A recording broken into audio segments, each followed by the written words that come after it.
Evaluate the line integral where c is the given curve. We are integrating over c the function x times y times z with respect to s, where c is parameterized by x being equal to 2 sine of t, y being equal to t, and z being equal to negative 2 cosine of t. T going from 0 to pi. So c is a curve that exists in R3, and it's parameterized in terms of t, so we're going to convert our line integral into an integral in terms of that parameter t. So we're going to have this integral here over c of x, y, z ds. That's going to be the integral from t equals 0 to t equals pi. So we put the limits on our parameter as our limits of integration. Now we have x times y times z. Well, x is 2 sine t, y is t, and z is negative 2 cosine t.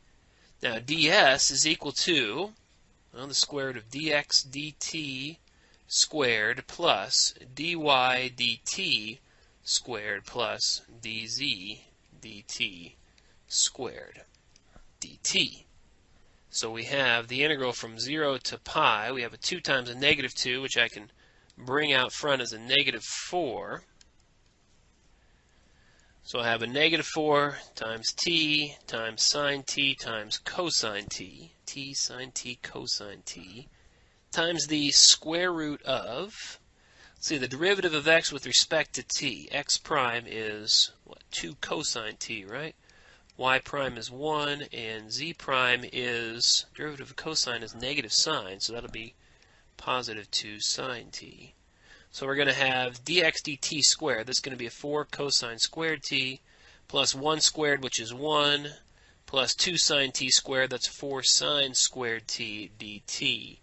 So we're going to have a negative 4 times the integral from 0 to pi of t sine t cosine t times the square root of, well, 4 times a cosine squared plus 4 times the sine squared. That's just going to be a 4 times 1. Remember, cosine squared plus sine squared is 1.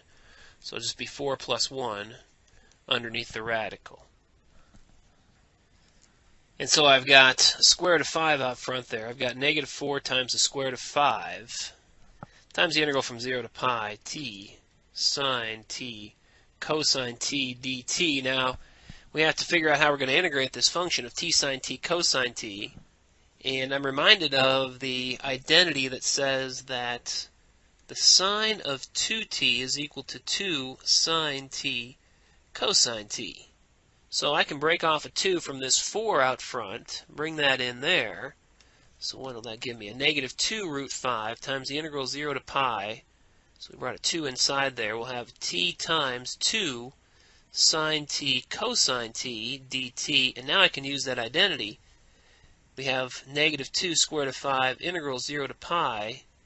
And we'll have t times, in place of 2 sine t cosine t, I'm going to put the sine of 2t. And so now at least I have just two functions being multiplied together, and that makes me think that maybe we can use integration by parts, and that's exactly what we're going to try and do. We're going to let u be equal to the algebraic function t, and we will let dv then be what's left over, sine of 2t dt. So we'll have u being equal to t. dv then is the sine of 2t dt. And so du is dt, and v is equal to, that'll be a negative cosine of 2t over 2, right? That's the antiderivative of the sine of 2t. So, integration by parts here says we're going to have a negative 2 square root of 5, and the integral of, well, this is u times dv is equal to u times v, so that's going to be a negative 1/2 t cosine of 2t. So we're taking u times v here. So we'll write it this way as negative t over 2 cosine 2t minus the integral of v du. So minus the integral of v du. Now du is just dt, so we're just integrating negative cosine 2t over 2. So the negative will come out front here. That makes that a positive. We'll bring the 1/2 out front. So we're integrating the cosine of 2t dt. Alright, so we got negative, and we're evaluating this, aren't we, from 0 to pi. This is a definite integral.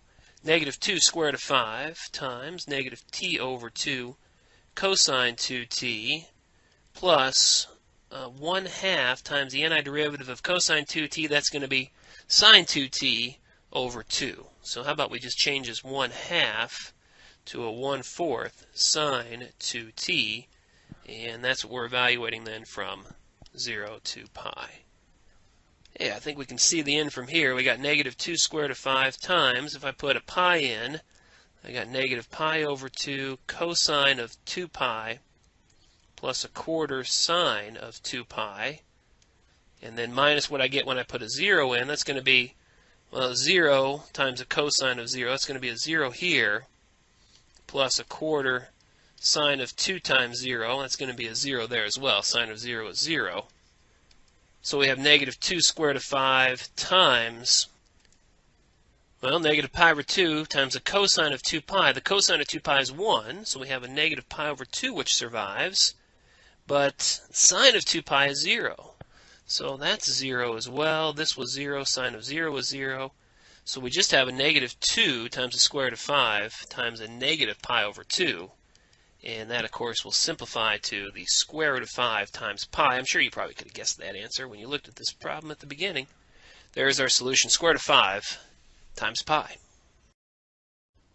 Evaluate the line integral, the integral over c of f dot dr, where f of xy is equal to e to the x minus 1 times I, plus xy times j, and c is given by the vector function r of t, which is equal to t squared I plus t to the third j, and we are going from 0 to 1 for t.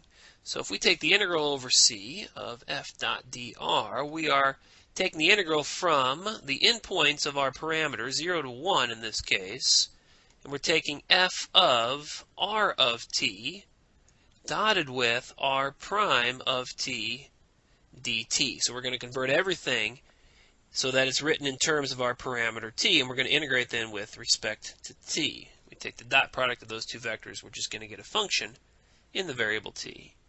So what we're going to do to find, first of all, f of r of t is to basically replace an x with t squared and a y with t to the third in the formula for our vector function f of xy.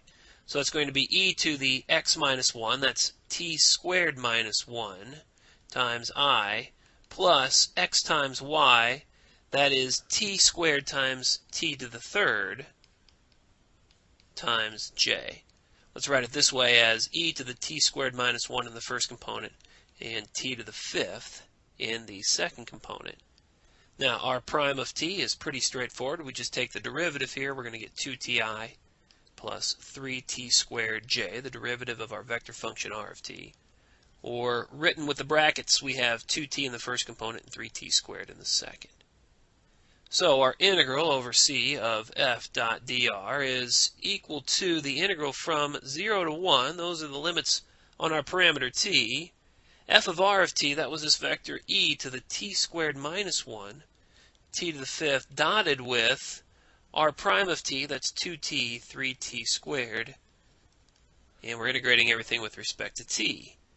So this is equal to the integral from 0 to 1. If we take this dot product, we get 2t e to the t squared minus 1 plus the product of the second component functions is 3t to the seventh. And we're going to integrate that with respect to t. So the antiderivative of 2t e to the t squared minus 1, of course, is just e to the t squared minus 1. You can verify that by taking the derivative of e to the t squared minus 1. You get e to the t squared minus 1 times the derivative of the exponent, which is 2t. You can also justify doing a u substitution here, letting u be the exponent of t squared minus 1, then du is 2t dt. So we get e to the t squared minus 1 is the first antiderivative, or I should say, the antiderivative of our first term, and of course the antiderivative of 3t to the seventh is 3t to the eighth over 8. Let's evaluate this now from 0 to 1. So when I put 1 in, we get e to the 1 squared minus 1 plus 3 times 1 to the eighth over 8. And when we put 0 in, we get e to the 0 minus 1 plus 3 times 0 to the eighth over 8, which is 0. So we have e to the 1 minus 1, that's e to the 0, which is 1, plus 3/8 minus e to the negative 1. And so we get 1 plus 3/8, that's 11/8, minus e to the negative 1, or 1 over e. And that is our line integral of f over c.